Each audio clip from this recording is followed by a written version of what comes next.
Praise the lord. ಈ ದಿನದ ದೇವರ ವಾಗ್ದಾನ ಧರ್ಮೋಪದೇಶಕಾಂಡ 28ನೇ ಅಧ್ಯಾಯ 13ನೇ ವಚನ. ನೀವು ಅನೇಕ ಜನಗಳಿಗೆ ಸಾಲ ಕೊಡುವಿರೇ ಹೊರತು ಸಾಲ ತೆಗೆದುಕೊಳ್ಳುವುದಿಲ್ಲ ಎಂಬುದಾಗಿ.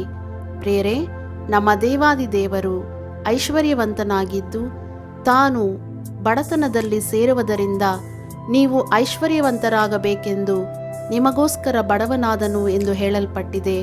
ನಿಜ, ಹೌದು. ನಾವು ದೀನ ದರಿದ್ರರಾಗಿ ಅನೇಕರ ಹತ್ತಿರ ಕೈ ಚಾಚಿ ಸಾಲ ಕೇಳುವವರಲ್ಲದೆ ಅನೇಕರಿಗೆ ಸಾಲ ಕೊಡುವವರಾಗಬೇಕೆಂಬುದು ಅಷ್ಟೇ ಅಲ್ಲದೆ ಅನೇಕರಿಗೆ ನಾವು ಕೊಡುವ ಸ್ಥಿತಿಯಲ್ಲಿ ಒಂದು ಉನ್ನತ ಸ್ಥಾನದಲ್ಲಿರಬೇಕೆಂಬುದು ದೇವರ ಮನಸ್ಸಿನಲ್ಲಿರುವ ಉದ್ದೇಶವಾಗಿದೆ.